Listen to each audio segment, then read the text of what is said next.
J'espère que vous allez bien, j'espère que vous vous portez bien. L'affaire Christophe Glaise ne manquera pas de faire couler beaucoup d'encre et elle ne manquera pas d'aggraver les tensions entre l'Algérie et la France. On est loin de la réconciliation, on est très très loin de la réconciliation et elle n'est pas possible cette réconciliation tant que les pratiques de Abdelmadjid Tebboune persistent, les pratiques de chantage. Abdelmadjid Tebboune continue de faire du chantage à la France. C'est ça la vérité.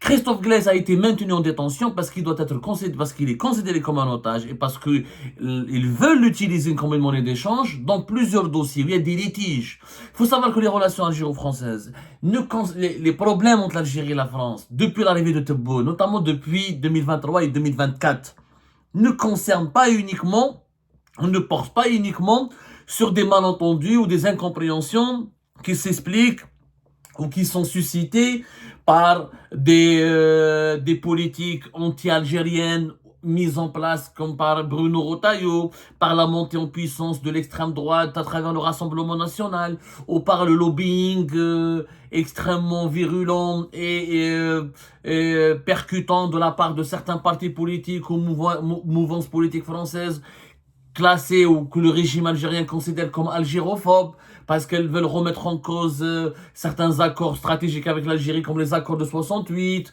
ou comme les délivrances des visas au profit des Algériens et des Algériens, ou les partenariats ou les privilèges des dirigeants algériens et de leur famille en France. Ça, c'est l'arbre qui cache le forêt et c'est un prétexte de mensonge. C'est un mensonge de dire que le problème de l'Algérie et de la France s'explique uniquement par des dérives ou par une montée en puissance ou par un développement de l'influence de certains cercles hostiles ouvertement à l'Algérie. C'est pas vrai. C'est un épiphénomène. Il y a toujours eu des cercles anti-algériens en France. Il y a toujours eu des nostalgiques de l'Algérie française en France. Il y a toujours eu des partisans d'une relation froide et brutale, voire même d'une politique de rupture avec l'Algérie en France. Mais ça n'a pas empêché, pendant 40 ans ou 50, les 40 ou les 50 dernières années, d'avoir des relations très bonnes et stratégiques entre Alger et Paris. Ce qui a changé, c'est qu'Abdelmadjid Tebboune a sur le bras, ou plutôt il a sur le dos et sur les épaules et sur la tête de graves dossiers qui le mettent personnellement en cause. Par exemple, le dossier d'Amir DZ. Le dossier d'Amir DZ qui est lié. Moi, je voulais pas tout dire. J'ai observé une certaine pudeur parce que j'espérais que Abdelmadjid Tebboune allait se ressaisir et allait continuer sur la voie de l'apaisement, la voie qu'il avait empruntée depuis la libération de Boualem Sansal, et j'ai pas voulu mettre de l'huile sur le feu. J'ai vraiment pas voulu parce que le régime algérien, c'est devenu un régime machiavélique. Dès que, pour justifier une action liberticide, préjudiciable à l'intérêt général des deux pays, ou une action de répression et de persécution, il dit parce que vous avez en France quelqu'un, parce que vous avez Abdou Samar qui a parlé, parce que vous avez Mohamed Sifawi qui a parlé, parce que vous avez comment il s'appelle, encore. Il y a toujours des prétextes. Il y a toujours quelqu'un qui a fâché Tebboune. Comme Tebboune est fâché, il fait rien de bon, il recourt juste à la violence et à la répression, à la brutalité. Alors que dans l'affaire Christophe Glaise, Tebboune a été ménagé. Il faut dire la vérité, il a été ménagé. La famille de Christophe Glaise, les défenseurs, le comité de défense de Christophe Glaise, ses avocats, ses amis, la presse française, elle s'était calmée. Tout le monde s'était calmé. J'ai discuté avec des confrères du Monde, du Figaro, ils me l'ont tous dit, indirectement ou directement. Oui, Abdou, on était obligés, on a discuté entre nous, on a fait des réunions de rédaction, on s'est entretenu avec des personnes du Quai d'Orsay, avec de l'Élysée, ou même entre nous, on a organisé des réunions, on s'est dit, c'est un dictateur, est un tyran, très susceptible et méchant. Donc, comme il y a un otage français en Algérie, on va se calmer en espérant qu'il soit libéré et on va donc éviter ou réduire, on va réduire l'intensité de nos critiques à l'encontre de l'Algérie, de ses autorités, de ses dirigeants, et on va même réduire le nombre on va réduire le rythme de parution d'articles qui pourraient déranger ou déplaire aux autorités algériennes. Ce qui était vrai. Mais à part Boualem Sansal depuis sa libération, personne ne parlait. Bruno Retailleau n'a parlé qu'une seule fois pour se justifier. Boualem Sansal, et les interviews où il était quasiment gentil. D'autres interviews, il était virulent, il était très critique, il a fait du bonhomme. Ça, c'est lui-même, il est incontrôlable, il est lui-même, il est comme ça, il est entier. Des fois, il a envie de faire du rentre-dedans, des fois, il a envie d'être bienveillant. C'est du bonhomme, ça. Mais personne, dans les grands médias français, dans les grands politiques français, dans les grands partis politiques, dans les formations politiques, dans les mouvances politiques sur la scène politique française, il y a eu vraiment un rappel. Il y avait, le calme a été observé, une certaine neutralité, une distance a été observée par rapport à tout ce qui est critique à l'égard de Tebboune. Et malgré ça, Tebboune n'a pas libéré Christophe. Pourquoi? C'est Tebboune qui a décidé, il faut arrêter. Il y a des théories qui circulent. Oh non, c'est pas Tebboune, c'est son chef de cabinet. Non, c'est la voisine du chef du cabinet. Non, c'est la voisine d'El Mouradia, c'est la femme de ménage. C'est Chengreha qui s'est réveillé du matin avec une mauvaise humeur parce qu'il a pas bu son café ou là parce que sa femme lui a pris sa tête. C'est faux. C'est Tebboune. Tout ce qui passe par la justice, ça est le Tebboune a le monopole absolu de tout ce qui se décide dans la justice. Boualem, et ses conseillers ou d'autres conseillers font parvenir à Tebboune les dossiers judiciaires, c'est Tebboune qui décide. Une fois que Tebboune décide, Boualem appelle le ministre de la Justice, Boudjima, comment il s'appelle? L'autre Boudjima appelle le président de la cour de la région où le procès va se dérouler, en l'occurrence la cour de Tizi-Ouzou, et lui donne l'instruction, par téléphone. C'est comme ça que ça se passe en Algérie. Tebboune décide de tout. Il veut être le premier magistrat du pays, il veut le faire entendre, et tous les juges lui mangent dans la main, et aucun juge ne peut décider de quoi que ce soit. C'est le ministre de la Justice ne lui dit pas de quoi faire, et si le ministre de la Justice ne prend aucune décision, s'il n'a pas une instruction claire, nette et précise du cabinet du président de la République. Pourquoi Tebboune ne voulait pas libérer Christophe Glaise? Parce qu'il veut l'utiliser comme une monnaie d'échange. En échange de quoi? Qu'est-ce qu'ils veulent obtenir les autorités algériennes actuelles? Le dirigeant algérien actuel veut obtenir quoi? Tebboune espère, il pense que avec Christophe Glaise, il pourra obliger ou forcer la main aux autorités françaises, notamment aux autorités judiciaires, pour fermer le dossier MLDZ. Les problèmes entre l'Algérie. Pourquoi cette fois-ci il y a autant de problèmes entre l'Algérie et la France? Parce que le régime Tebboune, sur le sol français, il a développé des activités subversives, des activités de barbouzerie. C'est que Ahmed Dezetel a été kidnappé, enlevé, il a failli être assassiné. Il y a le kidnapping et l'enlèvement de Hicham Aboud ou de forts soupçons pèsent sur les autorités algériennes. L'agression de votre serviteur, mon agression à moi en août 2023, où on m'a envoyé quelqu'un avec un pistolet pour me voler mon téléphone, accident, mes sources menacées. Peut-être qu'il l'aurait atteint, peut-être il m'aurait assassiné, il aurait tiré sur moi s'il n'y avait pas des témoins oculaires. Et d'autres agressions qui ont été passées sous silence. Il a fait de l'espionnage de Bercy de mars 2023, avant l'affaire MLDZ d'avril, mars 2024, mars 2025, excusez-moi, avant l'affaire, avant l'affaire MLDZ d'avril 2025 et les premières arrestations. Il y avait l'affaire de l'espionnage, il y avait un fonctionnaire franco-algérien qui a été payé, qui a été utilisé, qui a marchandé, ce fonctionnaire franco-algérien, le ministère de l'économie à Bercy, il dit qu'il a été victime d'un chantage. Ça reste à vérifier, l'enquête toujours en cours. Qui a été utilisé en tout cas pour espionner des personnalités algériennes établies sur le territoire français en piratant des bases de données de l'administration française. D'une administration qui est l'Office français de l'immigration et d'intégration. C'est quand même grave ce qui s'est passé dans ce que le régime Tebboune il a fait sur le sol français. C'est très grave.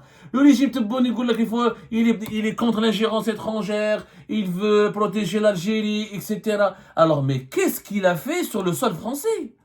Qu'est-ce qu'il a fait sur le sol français? Sur le sol français, il y avait de l'espionnage, des attaques, des kidnappings, des enlèvements, tentatives d'assassinat, des agressions. La France était devenue entre 2022 et 2023, notamment 2021, 2022, 2023 jusqu'à 2024. Elle est jusqu'à 2024, notamment durant 3 ans, elle est devenue la chasse gardée des services, des barbouzes, des lobbies algériens, des groupes privés de délinquants algériens qui étaient au service du régime. L'affaire des influenceurs.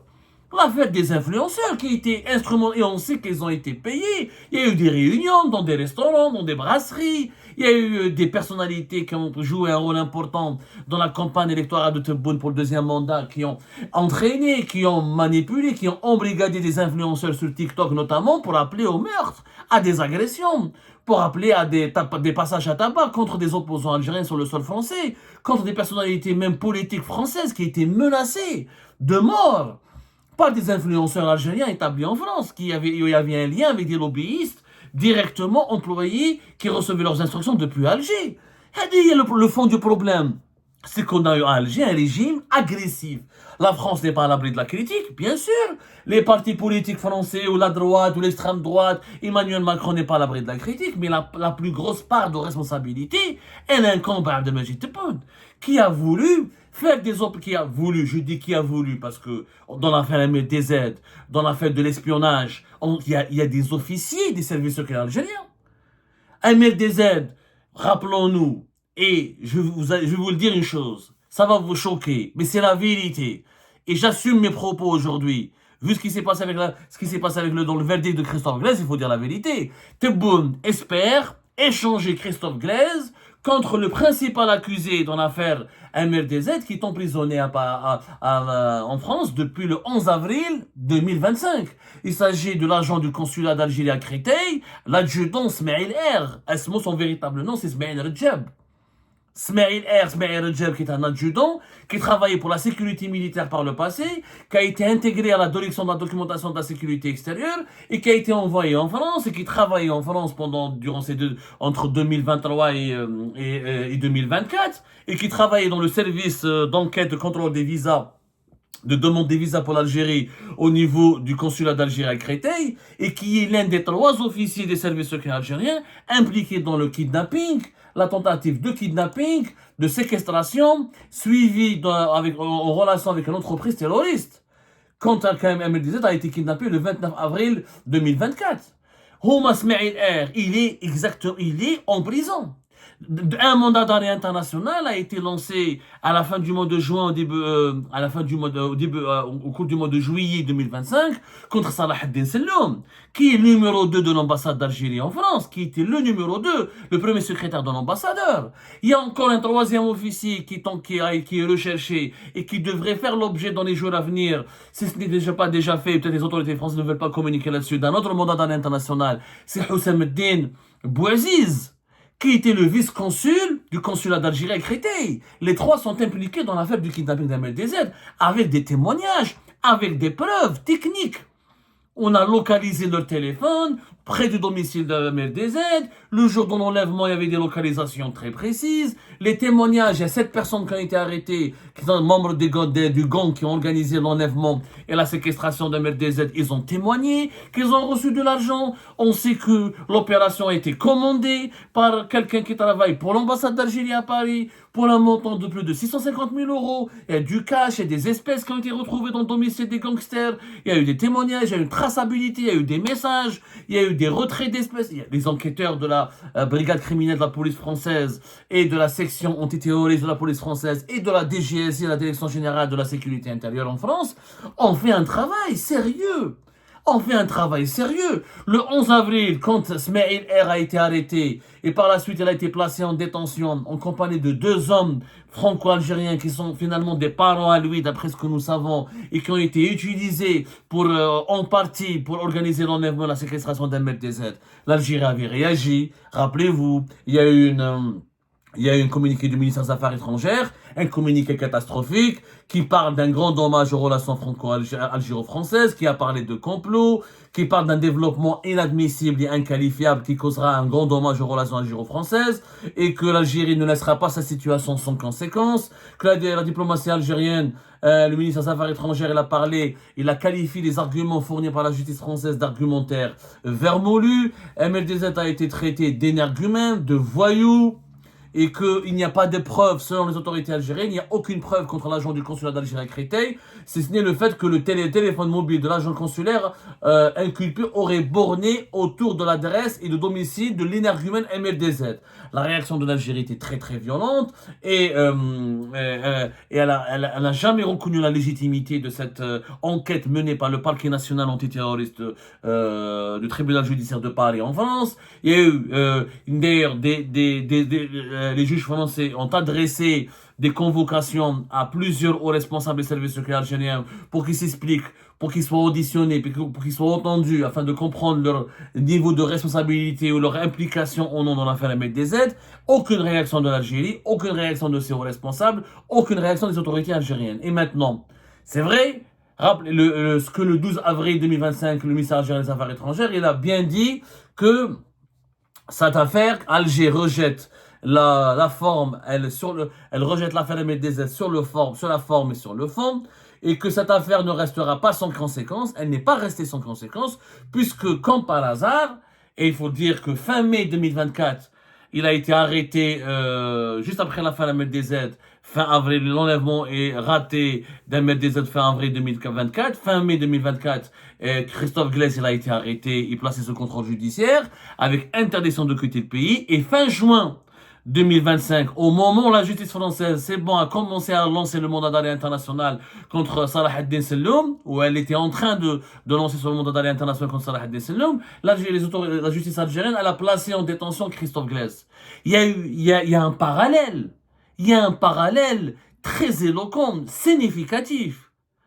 Au moment, dès le départ, les autorités algériennes ont voulu neutraliser Christophe Glaise, parce qu'on l'a dit tout à l'heure dans les émissions précédentes, parce qu'il enquêtait sur l'affaire encombrante d'Alberi Boussé, et parce que il avait des contacts avec le MAC, ça c'est vrai, mais il n'a pas été emprisonné rapidement.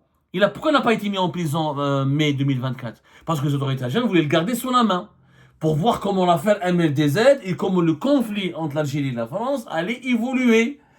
Et comme le conflit il a évolué en défaveur du régime Tebboune, avec une inculpation officielle de membres de services secrets algériens, c'est une première, avec un mandat d'arrêt international, lancé contre l'ancien premier secrétaire de l'ambassade d'Algérie en France, avec des convocations qui ont été adressées au patron de la direction de la documentation de la sécurité extérieure, et que le vice-consul de Créteil, du consulat d'Algérie Créteil est toujours recherché et qu'il est lui aussi visé, un mandat d'arrêt international est programmé à son encontre lui aussi.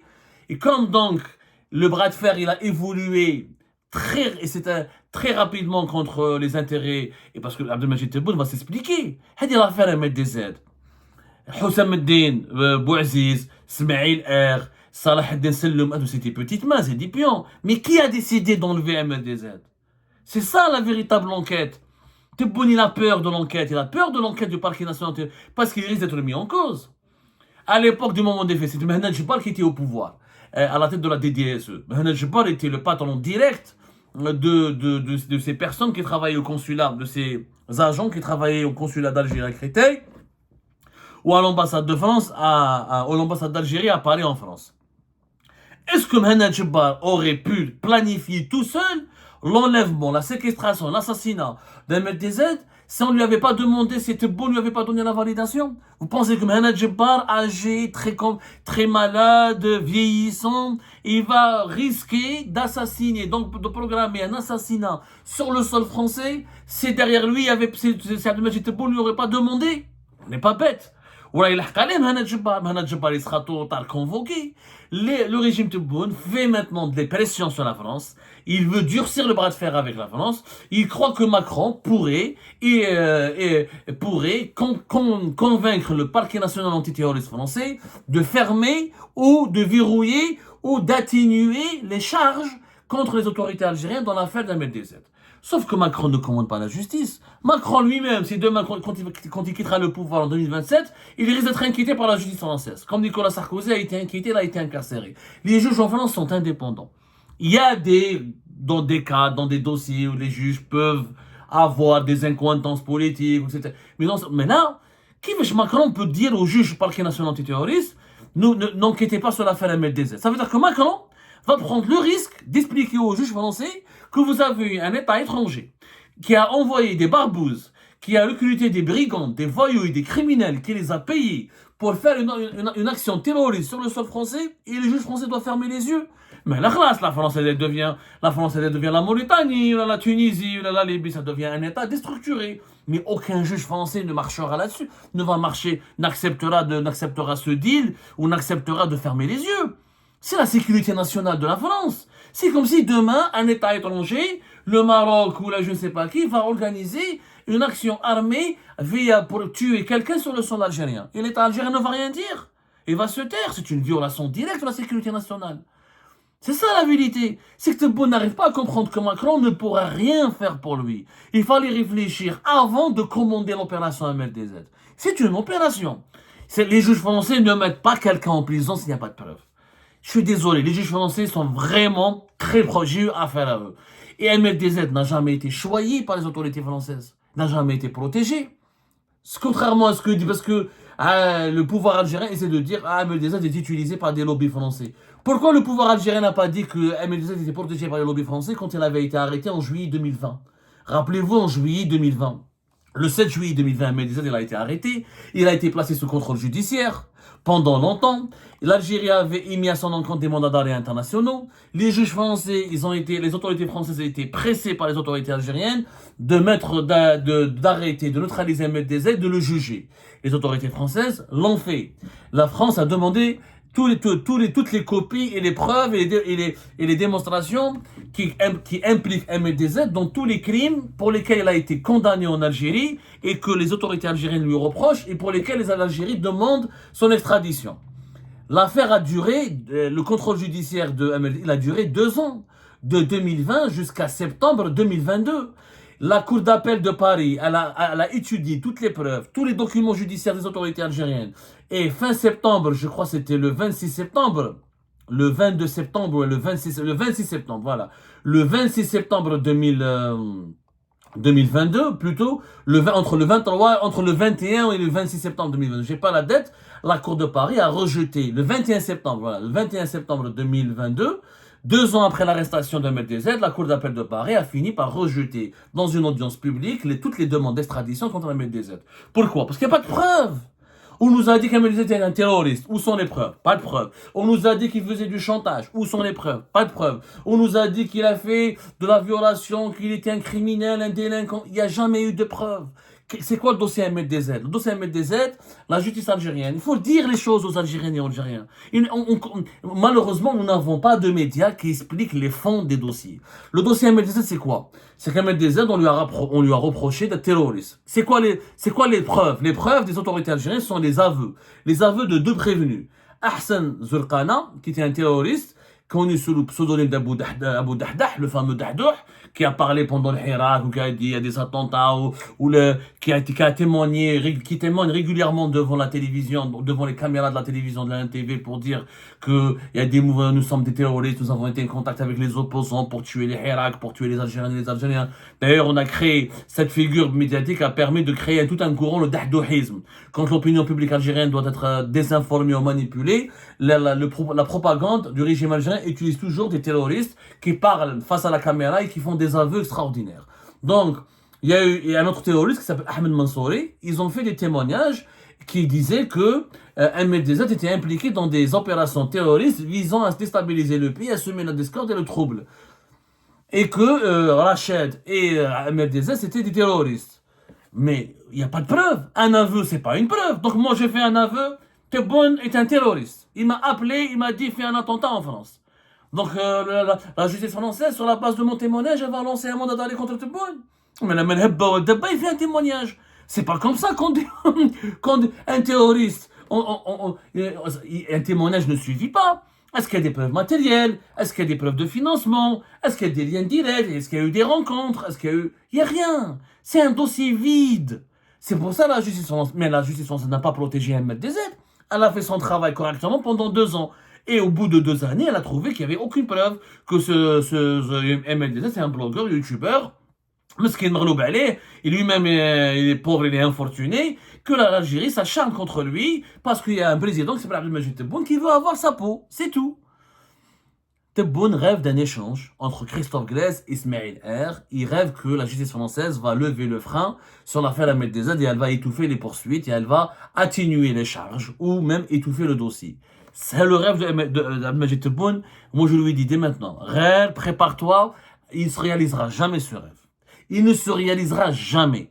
La France peut fermer les yeux sur des affaires d'agression, de diffamation, de vol de téléphone, peut-être, mais un kidnapping, bande organisée, des criminels, financement en espèces, implication d'agents de services secrets étrangers et un plan orchestré sur le sol français, c'est très grave. C'est très très grave. Et ça, Tebboune ne pèse pas, n'est pas encore conscient, parce que le pouvoir n'est pas éternel.